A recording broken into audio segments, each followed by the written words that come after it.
Alright guys, do I have a story for you today? Now I remember saying in the very first road trip story that eventually the stories are going to get to a point where things start to get really interesting.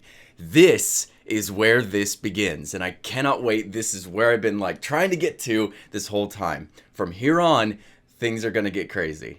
So let's begin. So we get to an OHV and I'm really stressed out because my van is inoperable. If you remember, I had ground down the brakes for about an hour and a half. I had stopped the van because my windshield wipers had been blown off of the van. So I get out, I readjust my windshield wipers, I start driving an hour and a half down the road, and then I stop at a rest stop and I realized I'd left the e-brake on that whole time. I had to double pump the brakes from this point forward to get my van to actually stop, which was stressing me out, especially going down windy, turny roads. And highways that seem a little dangerous. If something gets backed up, I can't stop now. And I had just fixed the brakes. That was one thing that I had just done before I left. So now I'm sitting there like, great, I just ruined what I'd fixed. Not only that, but my steering wheel was screwed. Initially, it was clanking against itself. Trevin went to fix it, and now every time I turned too sharp, my windshield wipers would go crazy, my blinker system would turn on. I was really annoyed. So we get to this OHV, and we're sitting around for the night, and I'm just kind of stressed out. I was trying to take my mind off it, and I kept hearing out in the woods there was this donkey. We were in this area where people were riding their Raptors around, they were riding their quads and motorcycles, but you would hear this donkey randomly out in the middle of the night. So as Trevin and I are walking around looking for firewood, we're like, hey, let's go see if we can find that thing. As we walked around, we would stop for a little bit to listen for it, and we'd hear it. Okay, it sounds like it's only about 20 feet that direction. So we go that direction, we stop for a little bit, and now it's way over here. And we're like, wait a minute, is this multiple donkeys? There's no way, it sounds like the same one, right? We ended up concluding that it was the same one just because of the way that it sounded. It kept making the same noise, but this thing was moving all over the place. So I don't know if it knew we were following it and it was just trying to keep its distance or what, but we just never could find it. So we just went back to our campsite and we laid down for the night. The next morning we got up and decided it was time to tackle the van. Let's just stay here in the OHV and see what we can do about this whole situation. The first project was the brakes.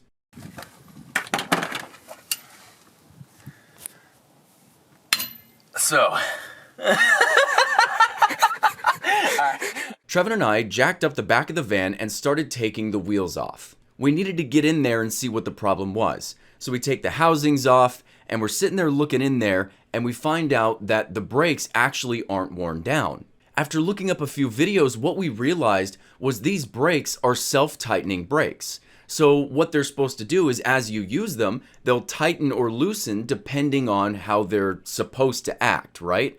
The only problem was there's this arm in there that grinds up against another gear. And that's how this system knows how to operate properly. The teeth on this arm were messed up.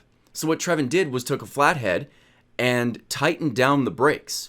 After he tightened them down, he faced the arm so that new teeth were up against this gear. And now all I would have to do is drive this thing a few times and step on the brakes, and eventually it would go back to automatically calibrating itself.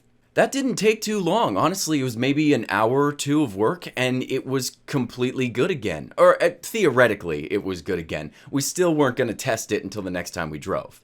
Now, while Trevin was finishing up the brakes, it was now time for me to take a socket wrench and go fix the windshield wipers. So I walk over to them and I just tighten them down a little bit. You got to be a little careful because if you tighten them down too much, they're just not going to move. So I had to turn the van on a couple times, tighten them down, see if they worked, and then once they were good, that was simple. I mean, that was like maybe 5 seconds of work. The last project was the steering wheel.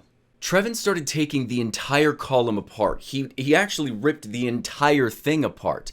And there got to a point where, as he was working with it, he realized, oh, Barry, I don't have the right Allen key to get this one housing off. Now we're sitting there looking at that and we're like, okay, well crap.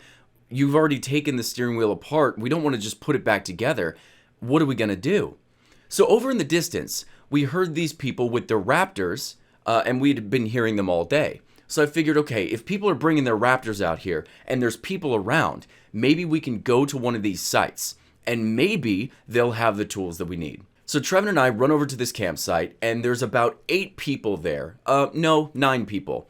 There were about 8 men and then 1 woman. And they're all sitting around this truck, and it looks like they had kind of gotten done with the day. They've been riding around, and they were just kind of finishing up and chatting with each other. I run up, and I'm like, hey, guys. Hey, look, I'm so sorry. I don't mean to bother you guys. My steering wheel is apart right now. I'm driving this van again, and the steering wheel situation is really messed up. And the reason that I'm coming to you guys is because we don't have the proper Allen key to get into the rest of the mechanism. So if you guys have any tools that we could just borrow for a quick second, we're just over there. One of the guys looks over at us and he's like, no, I don't have anything. His wife slaps him and goes, yes, you do. You have an Allen key set. He goes, the poor dude. Like, I understand the situation, you know? Like, we were riding all day. We're done. You know, we don't want to deal with it. But he's like, all right, yeah, hang on. Let me go check. So he gets into his truck and he finds this Allen key set and he walks it over to us. And he's like, so real quick, what's going on? And I was like, well, we were driving here and my steering wheel just kind of fell apart. He goes, that's a bitch. I couldn't help but laugh. I was like, yeah, it sucks, dude.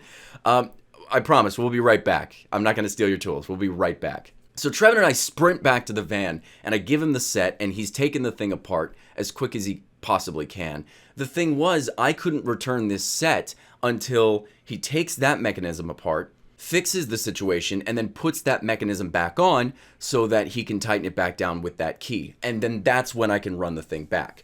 So we're sitting there trying to move as fast as possible, and I'm like, what can I do? You know, can I hold a flashlight? Can I hold things up? And so I was sitting there like holding the thing up, because the way this damn thing works, it's like even really difficult to explain. I don't know if I have the video footage, but the column itself needs to be lifted up and held into place. And then there are 2 rubber bushings that go down at the very bottom of it.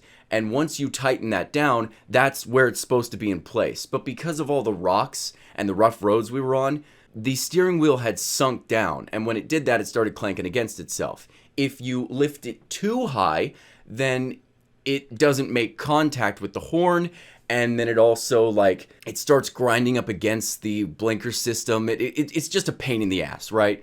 I need to fix this. Either way, after about 20 minutes, Trevin finally gets that thing back on, and I grab the set and I run it back over to them. The guy says, hey, you get what you needed? And I was like, yeah, I did. Thank you so much. He's like, you guys fixed the steering wheel? And I was like, well, no, not yet. It's probably going to take us the rest of the evening, but we don't need your tool anymore. So seriously, we cannot thank you enough. I even offered the guy, I was like, we have chili and stuff over here if you guys want to come over and just like hang out, you know, like whatever we can do to repay you. And he's like, no, we're leaving. So thank you, and I wish you guys luck. So I run back to the van and I help Trevin set up the rest of this mechanism, and finally the column is put back into place, the steering wheel is back on, and everything is good. And the van was perfect. I was sitting there turning the wheel and I was having no issues. It wasn't clanking anymore. The brakes were again theoretically done. Everything was good. I was actually really happy, and I was sitting there the whole rest of the day just daydreaming. I was like, man, I was so scared and stressed out over nothing, you know? Like, you can just take some time and fix the damn thing. And I'm just daydreaming about everything that I want to do with this van in the future. Like, my future was just the Barry bus, you know? That night, my dad calls me and he's like, hey, Barry, hey, I know you're pretty stressed out. I wanted to let you know that if you want to sell that van, I can't let it go. I want it. Yeah, so when you get back, I want that van. I'll buy it from you. And I was like, sorry, Dad. Sorry, Dad. Dude, she's mine. I know I called you and I was really stressed out and I asked you, you know, I'm so sorry. He's like, what? You're not gonna sell it to me? I wanted to buy it and have Adam come over and help me fix it. And I was like, I'm sorry. This van is mine and Adam's mine, okay? You can't have him. He's like, God damn you, Barry. The next morning we got up and we decided that we were just going to stay again in this little area. But we wanted to go find this desert donkey. You know, we keep hearing him all night. And so we spent some time walking around. I had my camera. I wanted to take a photo of him. And as we'd walk around, we wouldn't really hear him very often, especially in the daytime. He wasn't around during the day. So because of this, because he was only around at night, we nicknamed him the Mysterious Desert Ghost Donkey because he just wasn't around only at night. And at night, if you went to go find him, he was elusive. He would just be in a million different places at once. You'd go to where you heard him, and now he's over here. So we didn't give up, you know, but we were like, whatever, screw this. So the next day we get up and we decided maybe we don't want to stay in this OHV anymore. It's a beautiful desert donkey OHV, but the problem is in the evenings and especially in the mornings when you're trying to sleep, there are people on their ATVs, on their quads, on their motorcycles just hauling ass and making a bunch of noise. So like, let's go find a different spot. So we look on maps and we realize if we go through Phoenix, there is another spot. And since we're going through Phoenix, we may as well take some showers. We may as well go to Walmart and try to find a new seat. Since I burned Natasha's in that 3,000 degree spool fire, we head out into town and we're grabbing some water, we're grabbing showers, and we're just having ourselves a nice day. And we went to a couple different places and we could not find chairs. So we make our way to this campsite and it's really just this dirt road, and then you can just kind of pull off and settle yourself. It wasn't really a dedicated like campsite or anything. And really none of the campsites that we went to were. They were just like a patch of dirt and then you just make your own fire and stuff. That's basically how we did it. We're sitting there and the only problem was it was really windy and really cold, which was interesting because you're in Phoenix, Arizona, and it's hot all day. And even at that OHV that we were at, the Desert Donkey OHV, like, it's warm there, even at night, but you go up in elevation just a tiny, tiny bit, and it gets freezing cold. So Trevin and I are at this place, and it was really difficult to find firewood. We actually had to sit there and pull branches off trees. And they weren't even trees, they were bushes. I mean, it's a desert. And I would walk over, and I'm just, like, mutilating this tree, and I just sit there and apologize to it. I'm like, I'm so sorry. And also so thankful. Because of you, I can be warm. So we wake up in the morning and Trevin and I notice that there's this big hill off in the distance. We didn't actually expect it to be as far away as it was, but as we walked closer and closer to it and looked back, our van was like this microscopic little speck. We're like, damn, we're actually going pretty far, and we're not even a quarter way up this thing yet. We just like made it to the base. We make it up all the way to the top, and it was gorgeous up there. It was one of the best views that we'd seen on this trip so far. And what I found so interesting about it was there was no cow poop anywhere around the camp area, around the sites, but up on the top of this hill, there was cow crap everywhere. That was interesting. It was like the cows come up here and then just take dumps and then leave. Like, what the hell? So I was getting some footage of everything, and I noticed Trevin walks over to this bush to go pee. So I took a video of him doing that. So yeah, you're welcome. Have a good time with that. After the hike, we climb back down the hill and we go settle in, get a campfire, and we realize again how difficult it is to get firewood. And as I'm thinking about that, I'm like, do I really want to stay here for the next few nights? Again, we had to stay in Phoenix, or at least around the area of Arizona, until the 18th. And it was now like maybe the 10th or the 11th. So we had a little bit of time to just linger here. If you don't remember, we had a buddy of ours who was going to be going to visit his family in Las Vegas, and they were going to go have a good time, and he invited us to that. So we had to kind of sit in Arizona at least until the 16th so that we could make our way up there and meet them. But I knew that I didn't really like this area. It was windy, it was cold, it was difficult to find firewood. So we wake up the next day and I say all this to Trav. I'm like, man, I just don't really want to be here anymore. And this kind of bothered him too because the poor kid, so he brought a tent with him, but he hated setting it up because he knew that we weren't staying in places very often, or at least for very long. So he'd set up his tent and then he would break it back down and then put it in the van and then we'd go. On nights where we stayed somewhere a couple days, the first night he would be like, you know what, I don't want to set up my tent because I know we're just going to leave tomorrow. So then he'd sleep in the front seat of the van. which hurt his back. So he'd sleep in the van, and then we'd realize, actually, we do want to stay here at maybe the Ghost Donkey OHV. We do want to stay here. So then he'd set up his tent that day, and then the next day we'd leave. So he didn't set up his tent the first day we made it to this place. He set up his tent the day of the hike. And then the next morning, I'm like, hey, I want to leave. And he's just like, why is this every time? I don't want to keep doing this, dude. So I told him, look, I made a video yesterday to let everybody know that I'm on the road trip and that I'm not going to be posting videos, and I want to upload that video, so we should go to a Starbucks or something later. But let's go back into town, let's grab some showers, let's go get some supplies and stuff, go look for more chairs because sitting on the ground sucks. You know, let's do something like that. And then we'll go back to maybe the OHV again, you know? He's like, okay, that's fine. So we go into town, and basically our whole day was just going through Phoenix, which I really like Phoenix. It's a really nice place. It's very warm. I don't know if I'd want to be there in the summer. Holy hell, it's warm as shit. But we stopped in for some In-N-Out Burger. We had ourselves some showers. We went and got some more water. Basically just did all the chores that we needed to do, except we went back to some stores looking for chairs, and again, couldn't find any. It's like everyone was out, and the only ones you could have are like those big pool lawn chair things that I'm just like, I cannot carry this in my van. That's ridiculous. You know, I just want something small that I can just set up. Either way, that evening, maybe around 6 or 7 o'clock, Trevin and I get to a Starbucks. We get our laptops out, and we're sitting there working on videos. I'm rendering my video, I'm uploading it, and I realized that I left my phone charger in the car and I needed to charge my phone. So I was like, hang on, Trev, I'll be right back. I get up and I walk towards the door, and this person opens the door for me, and I said, thank you, sir, and I walk out. Now, I'm walking kind of not side by side with this person. They're moving this way and I was moving straight towards the van. But eventually they stop and they said, hey, by the way, I'm not a sir, I'm a lady. And I look over and I was like, oh my God, I'm so sorry. She was wearing this baseball cap, and her hair was really short. And then she had this big leather jacket on. I just couldn't tell. And I just, you know, I assumed her gender. I messed up, you know, and I said that. I was like, hey, I'm so sorry. I didn't mean anything by that. She takes her hat off and she opens her jacket to show me that she has boobs. And she's like, see, I'm a woman. I was like, I see that. I'm sorry, you know, I didn't mean anything by it. She's like, no worries. You have a great day. I was like, you too.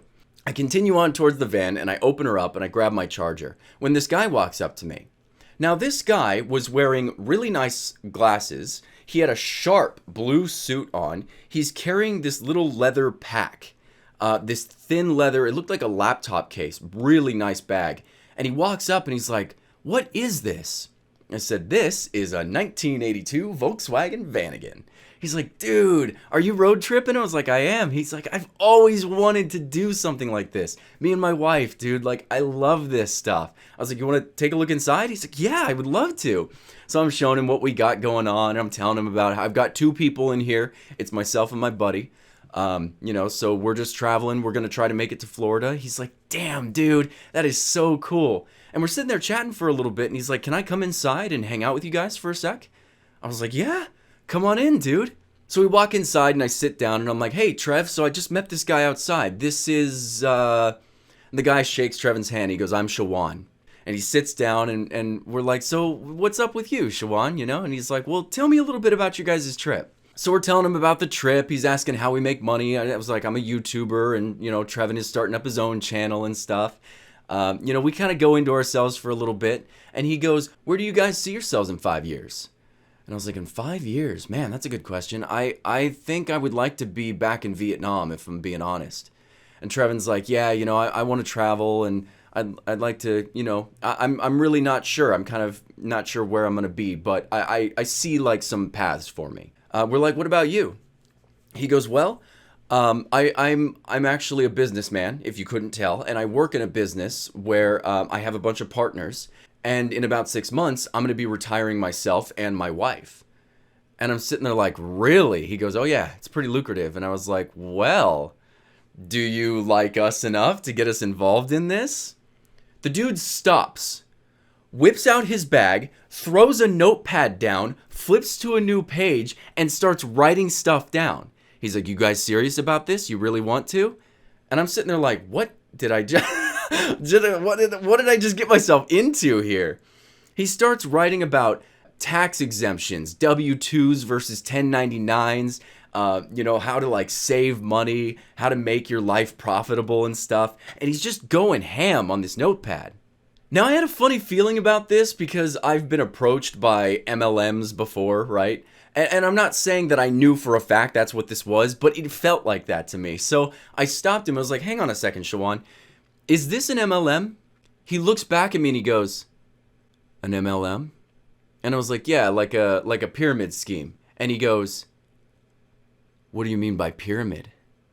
And I was like, I don't know. Like, well, is it? He goes, let me ask you something. What is Walmart? And I was like, well, I mean, yeah, I guess, if you think about it, yeah, Walmart's a pyramid scheme. He's like, yeah, exactly. You've got CEO, president, vice president, you got the regional managers, you got associates. That's a pyramid, right? I don't operate with a pyramid, okay? I operate with partners. Me and my partners, we all share expenses and we share the money equally, okay? Let me jot this down for you. He then starts drawing circles on his paper, basically showing me that, like, everyone shares money equally, and then he does like what a capitalist business is, and he draws that like a pyramid. Which, for me, if you're gonna spend a lot of time trying to depict corporations as a pyramid, if you're apologizing for a pyramid shape, and then you go about saying, by the way, I'm not part of a pyramid, so none of this matters to me, like, why spend so much time telling me what a pyramid is if you're not part of it? So either way, I'm just sitting there listening to all this. And also, don't get me wrong, like, if you're involved in an MLM, that's more than fine for you. Like, I don't have any judgment for that, right? You do you, and if that works, that's awesome, Just for me, I'm sitting there like, I didn't really get a straight answer out of that. So after I asked this question, I was like, okay, so I see what you're saying here. And the guy goes, well, okay, how about this, guys? I have a private business meeting that I'm going to be attending in 2 days. Are you guys going to be in town?